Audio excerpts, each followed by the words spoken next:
ইঁচড় রান্না করব এখন। এই যে কেটে নিয়েছি ছোট ছোট, এখন রান্না হবে।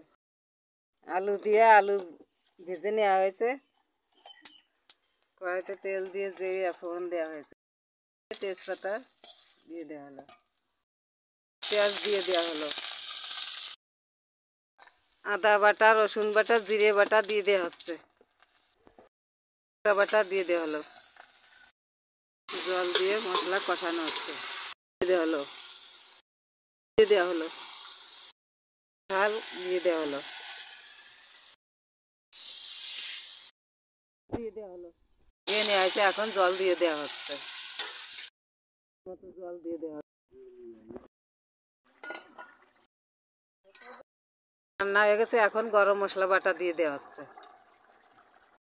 হলো